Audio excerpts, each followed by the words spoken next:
Famous होता है वो नाम, है ना। तो मेरे ख्याल से नाम के प्रति आपको उतना। देखिए सर, सबसे पहले जाना चाहिए राजा भी बहुत सही प्रजा होते हैं। आप किस प्रजा का रोल कर रहे हो, राजा में क्या कर राजा का जो ऑपोजिट होता है ना, वो मैं कर रहा हूँ। तो एक ऐसा इंसान है जो बहुत ही बहुत रिच है, बहुत पैसे हैं उसके पास, लेकिन बहुत ही शातिर इंसान है। वो उसको ठगना बड़ा मुश्किल है। और एक नया पैसा भी अगर किसी ने ठगा तो समझ लीजिएगा क्या होगा, है ना। वो उसका खून कर देगा। इस प्रकार का इंसान है। और मुझे बड़ा मज़ा आया एक किरदार पेश करने में, चूँकि हमने उसको लास्ट तक शातिर ही रखा। ऐसा नहीं कि पहले सीन के बाद शातिर दिखाने के बाद दूसरे सीन में उल्लू का भट्ठा बन गया, ऐसा नहीं है।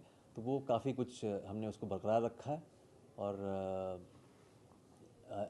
ये पहली बार मैं इमरान इमरान हाशमी फिल्म कर रहा हूँ। तो मुझे ताजुब इस बात का हुआ कि सेंसिबिलिटीज़ बड़े सही हैं। कहीं भी ऐसी मतलब फ्रिवलेस बातें नहीं हैं, बहुत ओछी चीज़ें नहीं हैं। और एक कहानी के साथ जुड़कर इन्होंने फिल्म बनाई है। शातिर की बात की तो पहले मूवी का नाम शातिर था, फिर ये राजा नटवरलाल हो गया। तो जैसे आपने कहा कि लास्ट में शातिर रहता है, तो ये कनेक्शन हमेशा जुड़ता रहा है कि सिर्फ टाइटल चेंज होता है। अब शेक्सपियर ने कहा ही है ना कि व्हाट्स इन अ नेम, चलता है। It's okay। जो फेमस होता है वो नाम, है ना। तो मेरे ख्याल से नाम के प्रति आपको उतना संजीदा नहीं होना चाहिए। राजा नटवरलाल और भी इम्प्रेसिव नाम है मेरे ख्याल से, है ना। शातिर क्वालिटी होती है। नटवरलाल जो है वो एक थोड़ा, हाँ, नटखट सा अलग फीलिंग है। How do you define an word Natwarlal in your words? If you want to. Natwarlal obviously हमारे बचपन से जुड़ा हुआ है। मेरे पास आओ मेरे दोस्तों, है ना। तो वो हमारा संबंध है नटवरलाल से। तो बड़े दिल के करीब है वो किरदार। अब ये मौका मिल रहा है कि ऐसी कोई फिल्म हम कर रहे हैं जहाँ पे बचपन में हमने कुछ देखा था, और अब उसके एक अलग रूप हमको देखने को मिल रहा है। तो इसमें मज़ा आ रहा है। एंड आई थिंक ऐसी फिल्में मैं करता रहूँगा। ठीक है सर, जैसा आपने अभी कहा कि नटवरलाल का अगर जिक्र रहा तो बच्चन साहब की याद कहीं ना कहीं जुड़ी रहती है, तो उस चीज़ से कितना ये किरदार मेल खाता है, या कहीं ना कहीं कितना अलग है आपको लगता है, और आपकी जो भूमिका रहेगी इसमें कितनी इम्पोर्टेंस है? मैं ऐसी कोई भूमिका नहीं करता हूँ जहाँ पे मेरी इम्पोर्टेंस ना हो, पहली बात।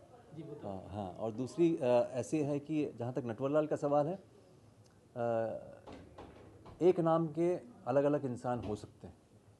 अब यहाँ पे एक अलग इंसान को पेश किया गया है। उस ज़माने में एक अलग इंसान था। तो बिल्कुल ही भिन्न है दोनों दोनों। तो इसमें कोई सिमिलरिटी वगैरह नहीं है, कोई वो नहीं है। और जहाँ तक मेरा किरदार का सवाल है, जी हाँ, ऐसे किरदार आपको पहले भी देखने को मिले होंगे, लेकिन हमने कोशिश की कि उसको एक इंसान के रूप में पेश किया जाए, ना कि कटआउट विलन जो उसको बोलते हैं, वैसा नहीं है। तो इसमें भरपूर ऐसी चीज़ें हैं जो इंसान से जुड़ी हुई चीज़ें हैं, और उसको हमने कोशिश की है पेश करने की। आपको स्क्रिप्ट में ऐसा क्या अलग लगा जो आपको? यार, स्क्रिप्ट में अलग ये लगा कि वो पिंक पेपर पे था।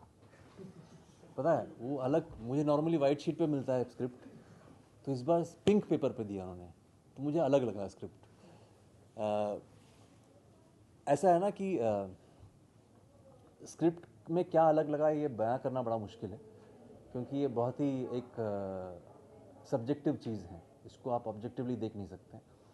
जब आप कोई स्क्रिप्ट पढ़ते हो तो कुछ चीज़ें आपको भा जाती हैं। वो क्या चीज़ें हैं, वो प्यार की तरह है, आप उसका कारण नहीं ढूंढ सकते हो।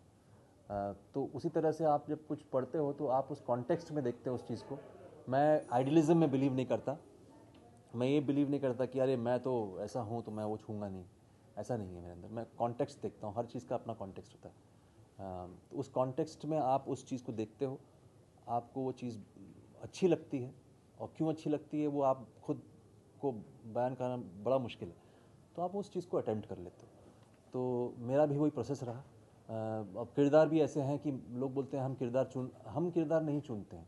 किरदार हमें चुनता है, यू नो। वो कहता है कि भैया हमको प्ले करो, हमको निभाओ, तो हम अपना सारा ईगो डिज़ोल्व करके उसको निकाल के घर पे रख करके एक्टिंग की शुरुआत करते हैं, उस किरदार को निभाते हैं, ना कि हमारे ईगो को हम कुछ 3 गुना बढ़ा करके उसको एक्टिंग कहें स्क्रीन पे। हमें कोशिश करते हैं कि उसको सरेंडर करके उस चीज़ को निभाएं।